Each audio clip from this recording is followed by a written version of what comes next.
사무엘 14장 1절부터 11절 말씀 마음을 집중하시고 함께 읽어보십니다. 스루아의 아들 요압이 왕의 마음이 압살롬에게로 향하는 줄을 알고 드고아의 사람을 보내 거기서 지혜로운 여인 하나를 데려다가 그에게 이르되 청하건대 너는 상주가 된 것처럼 상복을 입고 기름을 바르지 말고 죽은 사람을 위하여 오래 슬퍼하는 여인같이 하고 왕께 들어가서 그에게 이러이러하게 말하라. 드고아 여인이 왕께 아뢰를 때에 얼굴 땅에 대고 엎드려 이르되 왕이여 도우소서 하니 왕이 그에게 이르되 무슨 일이냐 하니라. 대답하되 나는 진정으로 과부니이다. 남편은 죽고 이 여종에게 아들 둘이 있더니 그들이 들에서 싸우나 그들을 말리는 사람이 아무도 없으므로 한 아기가 다른 아이를 쳐 죽인지라. 온 족속이 일어나서 당신의 여종 나를 핍박하여 말하기를 그의 동생을 쳐 죽인 자를 내놓으라. 우리가 그의 동생 죽인 죄를 갚아 그를 죽여 상속자 될 것까지 끊겠노라 하오니 그러한즉 그들이 내게 남아있는 숯불을 꺼서 내 남편의 이름과 씨를 세상에 남겨두지 아니하겠나이다 하니 왕이 여인에게 이르되 네 집으로 가라. 내가 너를 위하여 명령을 내리리라 하는지라. 드고아 여인이 왕께 아뢰되 내 주 왕이여 그 죄는 나와 내 아버지의 집으로 돌릴 것이니 왕과 왕위는 허물이 없으리이다. 왕이 이르되 누구든지 내게 말하는 자를 내게로 데려오라. 그가 다시는 너를 건드리지도 못하리라 하니라. 여인이 이르되 청하건대 왕은 왕의 하나님 여호와를 기억하사 원수 갚는 자가 더 죽이지 못하게 하옵소서. 내 아들을 죽일까 두렵나이다 하니 왕이 이르되 여호와께서 살아계심을 두고 맹세하노니 내 아들의 머리카락 하나도 땅에 떨어지지 아니하리라 하니라. 아멘. 인생을 살면서 어떤 일이 잘 되는 것이 반복되는 경우도 있고 또 안 되는 것이 반복되는 경우도 있어요. 잘 되는 것이 반복되는 것을 선순환이라 한다면 안 되는 것이 반복되는 것을 악순환이라고 그래요. 우리 인생은 사실 천국을 향하여 살아가는 삶이 한결같기만은 하기가 어렵겠죠. 부침, 그러니까 올라갈 때 있으면 또 떨어질 때도 있고 그러는데 산을 오르는 것을 볼 때에 물론 산도 올라가다가 내려가기도 하고 또 다시 올라가고 내려가는 걸 반복하지만은 어떤 목표를 정한 정상을 향하는 것을 볼 때는 정상을 향하는 것이 거기가 목적지잖아요. 그러면은 그 중간 과정에서 올라가는 길도 있지만 또 작은 산은 내려가기도 하는 거예요. 그러면 이 내려가는 것은 저 높은 곳의 과정일 뿐이지만 그 내려가는 것은 아니에요. 올라가기 위한 잠시 내려감이지 그것이 추락해서 밑으로 내려가고자 하는 건 아니라고요. 그러니까 우리가 천국을 향하여 저 높은 천성을 향하여 갈 때 우리가 살아가는 인생은 이 크고 작은 산들을 오르고 내리고 또 올라가고 또 내려가다 보면 어느새 더 높은 천성에 가는 거예요. 그렇다면은 우리 인생이 내리막길을 간다고 해서도 그게 내려가는 것이 아니라 올라가는 것의 한 과정일 뿐이다 하는 것이죠.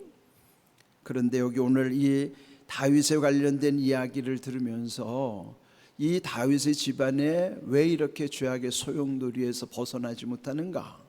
그는 궁극적으로는 결정적으로는 다윗의 책임이에요. 다윗이 하나님 앞에서 중심을 잃어버리면서 그 집안에도 중심이 무너진 거예요. 그래서 그 불륜의 아이가 먼저 죽잖아요. 그 다윗과 밧세바 사이에서 불륜으로 얻었던 아이는 먼저 죽게 되고 또 이미 앞에서는 그의 장자 암논도 압살롬에 의하여 죽임을 당했어요. 물론 그 암논이 그 이복 여동생 다마를 강간하는 사건으로 인하여 그 압살롬, 셋째 압살롬이 큰형을 죽이게 된 것이죠. 복수한 것이죠. 그런데 이제 우리가 나중에 보면은 압살롬도 죽고 또 다른 아들 아도니아도 죽으면 이 집에는 아들이 4명이나 죽게 되는 거예요. 근데 그걸 왜 그런가 하면은 이 자기가 죄를 지었을 때 나단 선지가 와서 그 한 이야기를 들려줬잖아요. 네, 그때 한 부잣집이 가난한 집에 한 어린 양 식구처럼 여기는데 그 집에 손님이 찾아와서 왔을 때 이 가난한 집에 그 식구처럼 여기는 어린 양을 빼앗아다가 그걸로 그 손님을 접대했다는 소리를 듣고 다윗이 아주 흥분했죠. 그래서 말하기를 그는 반드시 죽일 자라 그러면서 그에 대한 보상을 4배나 갚아야 될 것이다. 그러니까 구약의 보상법은 배상법은 4배예요. 그러니까 그 지금 4배라고 하는 거면 지금 이 집 아들이 4명이나 죽어가는 거예요. 지금 그 과정 중에 지금 처음에 불륜의 아들 죽었죠. 마지 암논 죽었죠. 그 다음에 이제는 압살롬 죽을 차례고 또 죽을 아들이 있단 말이에요. 그러니까 여러분이 이 죄라고 하는 것은 끊임없이 우리를 괴롭히는 겁니다. 그러니까 죄의 사슬은 끊어야 되고 끊었으면 더 이상 죄를 짓지 않도록 해야 되는 거예요. 그 다음에 더 이상 죄를 안 짓고 싶어도 안 질 수 없죠. 그런데 그 죄가 똑같은 죄가 아니에요. 모르고 짓는 죄와 알고 짓는 죄는 하나님이 달리 취급하신다고요. 그러면 우리는 죄를 끊은 다음에는 더 이상 알고 짓는 죄를 져서는 안 됩니다. 그래도 여전히 모르고 짓는 죄들도 많죠. 그러나 그는 우리가 연약하기 때문에 우리가 모르고 지은 죄는 하나님께서도 그는 관대히 대해 주신다고요. 그런데 죄의 문제는 의도적으로 짓는 죄가 문제라고요. 여기 이제 이 다윗 가문의 죄의 소용돌이 가운데 오늘 주신 말씀을 보면은 이 압살롬 셋째 아들 압살롬이 그 아들 중에서는 인물이 제일 좋아요. 여기 이제 14장에도 나오지만은 압살롬이 늘 자랑하는 거 보면은 휘날리는 머리카락이 얼마나 그를 대표하는, 그리고 오늘날로 말하면 그는 아주 정말 대단한 아주 호남형이라 잘생긴. 그런데 이 압살롬이 마지 암논을 죽인 다음에 어디로 지금 도망가 있어요? 자기 어머니 나라 그술이라고 하는 나라, 그술왕 그 할아버지 달매 밑에 가서 지금 숨어 있는 거예요. 그 이방의 나라지만은 그 어머니 나라 외가의 나라에 가서 숨어서 또 한 3년을 지나는 과정인데, 그 3년을 지나는 과정 속에 이 아버지 다윗 왕이 어떻겠어요? 이미 죽은 자식은 돌아올 수 없지만 그래도 또 죽인 자식이라도 그거 애물단지지만 자식을 어떻게 또 버립니까? 그래서 슬퍼하고 그래도 마음에서 놓을 수 없는 자식인데, 오늘 읽은 1절에 보면은 이 요압 장군이 왕의 마음을 간파한 거예요. 왕의 마음을 보았더니 압살롬에게로 향하는 줄을 알았더라. 그렇죠. 이제 3년이 지나고 있는데 그 압살롬을 마음에서 놓지 못하고 있는 것을 이 요압 장군이 한 거예요. 그리고 드고아라는 곳이 예루살렘에서부터 한 20여리 떨어져 있는 곳인데, 사람을 보내 한 여인을 찾아오는 거예요.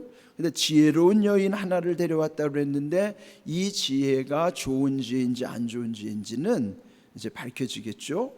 그러면서 이 요압이 이 한 드고아의 여인에게 꾀를 부리게 하는 거예요. 그러니까 쉽게 말하면 조작하는 것이죠. 또 더 좀 신랄하게 표현한다면 다윗을 교묘히 속이는 거예요. 다윗의 마음을 알고 난 다음에 드고아의 한 지혜로운 여인을 매수해다가 상복을 입히고 나서 말하기를 그 슬픈 여인으로 다윗을 찾아가라는 거예요. 다윗에 찾아가서 말하기를, 그러면서 3절 끝에 보면은 이 요압이 이 여인에게 그의 입에 할 말을 넣어주었다. 그래서 이렇게 말하라고 그 입에다가 할 말을 넣어준 거예요. 그게 진실한 건 아니죠. 꾸며내는 이야기니까. 또 쉽게 말하면 다윗을 속이는 것이니까. 그래서 결국은 그 요압이 시킨 대로 이 여인이 다윗 왕을 찾아간 것이에요. 그리고 4절에 얼굴을 땅에 대고 엎드려 왕이여 도와주시옵소서, 왕께 도움을 청한 거예요. 근데 그 내용을 들어보았더니 5절 무슨 일이냐, 무슨 일이냐 하는 영어 성경에 보면은 너에게 무슨 곤란한 사정이 있느냐 이렇게 물어본 거예요. 그런데 자기는 홀로 된 여인으로서 두 아들이 있었는데 서로 다투다가 결국은 큰 아들이 작은 아들을 죽였다. 그러면 큰 아들이 작은 아들 죽인 사건이 성경에 처음 등장하는 곳이 어디예요? 창세기 4장에 가인이 아벨을 쳐 죽인 사건이라.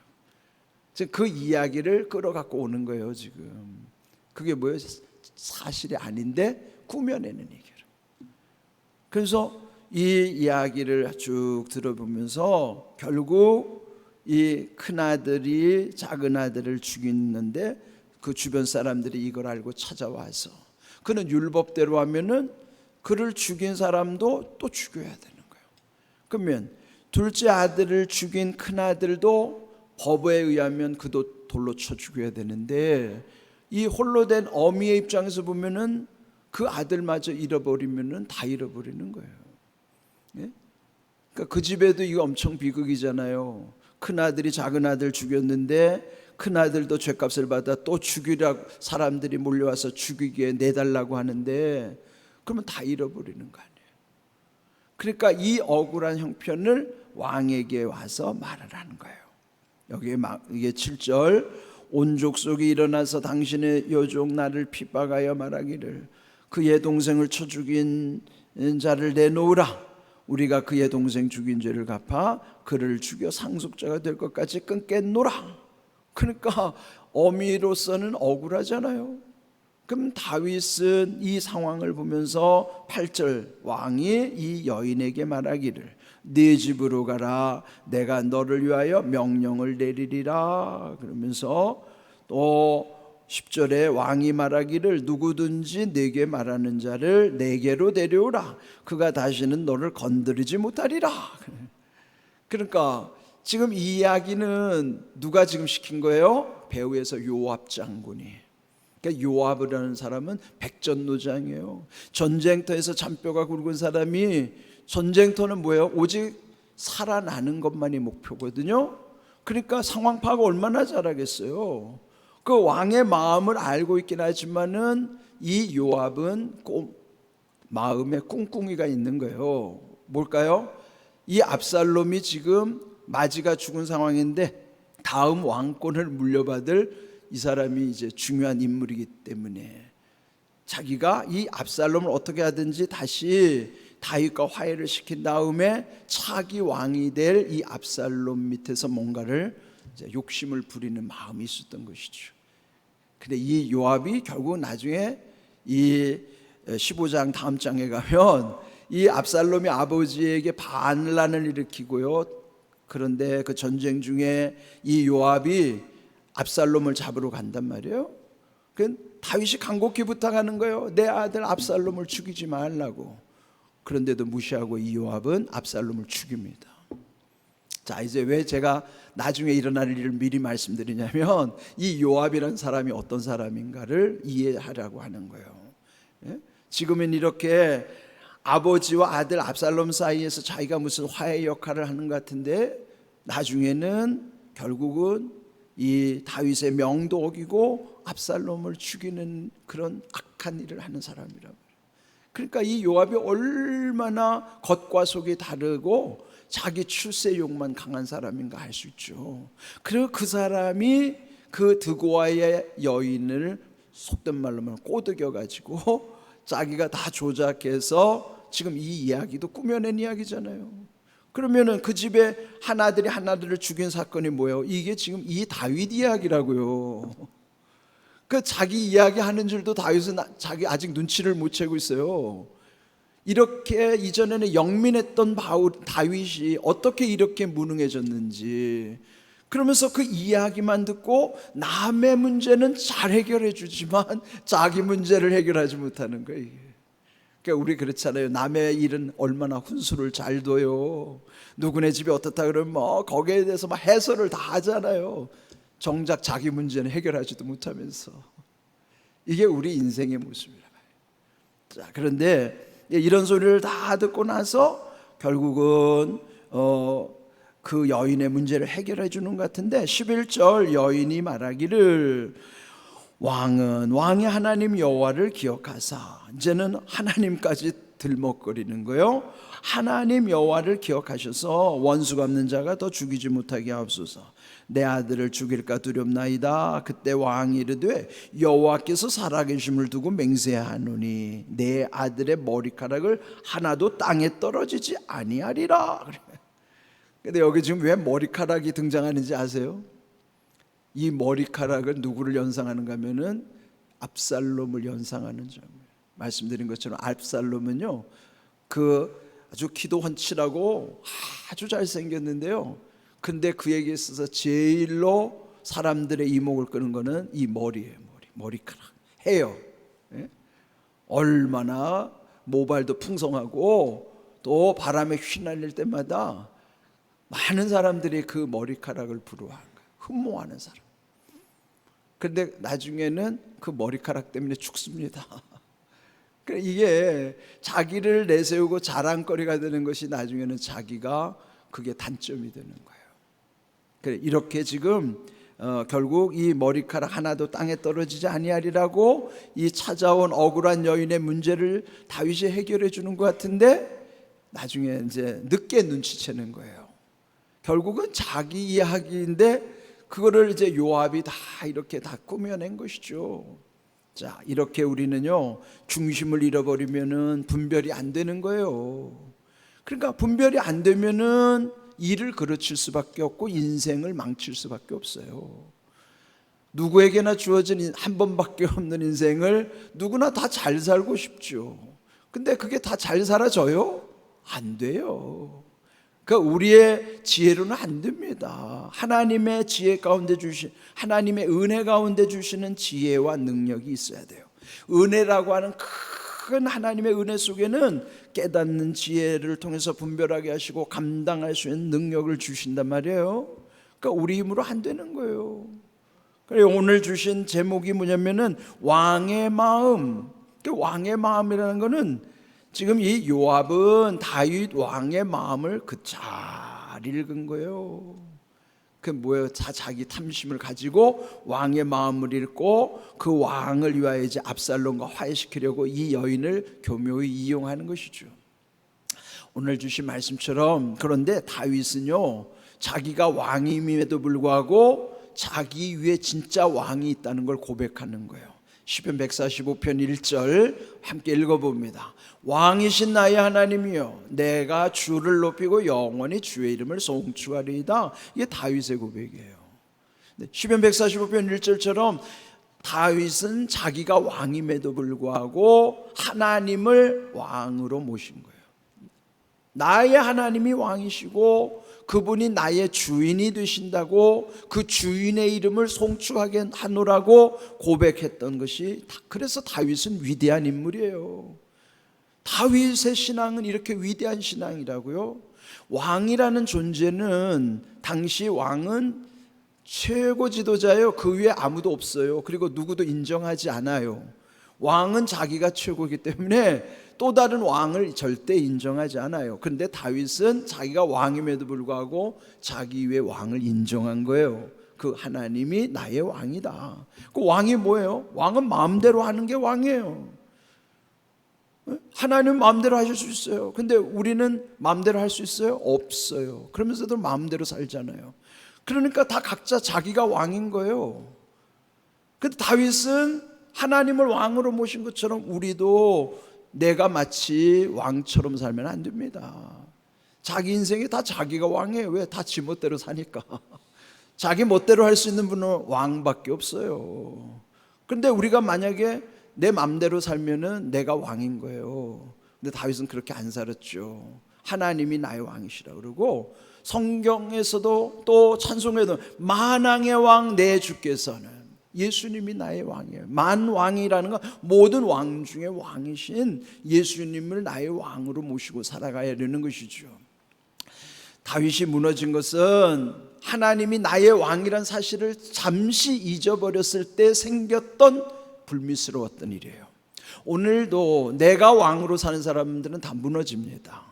그러나 하나님이 나의 왕이시라는 것, 그분이 나를 다스리시고 나는 순종해서 살아갈 때에 하나님을 왕으로 모신 사람만이, 그래서 이 다윗이 고백한 것처럼 우리도 하나님을 내 왕으로, 나를 다스리시는 왕으로 고백해야 돼요. 왕이신 나의 하나님이요, 내가 주를 높이고, 주라는 주인이라는 것이죠, 영원히 주님의 이름을 송축하리이다. 이게 우리의 신앙의 바탕이 되어야 되는 거예요. 만왕의 왕, 나의 왕은 하나님이시니까 내 인생 내 멋대로 살 수가 없는 거예요. 왕이신 하나님의 명을 받들고 왕을 기쁘게 하는 믿음으로 살아가야 우리가 무너지지 않아요. 잘못되지 않는 거예요. 그냥 오늘 왕의 마음은, 요압은 다윗을 이용하는 측면이었지만은 우리는 만왕의 왕이신 주님을 늘 의지하면서 그렇게 겸손한 믿음으로 살아가야 한다는 것이죠. 오늘 귀한 믿음처럼 다윗의 무너졌던 사건을 통해서 우리는 다시, 무너졌더라도 우리도 일어나서 다시 만왕의 왕이신 예수님 의지하여 살아가는 복된 믿음, 복된 삶이 되시기를 주님의 이름으로 축복합니다. 아멘.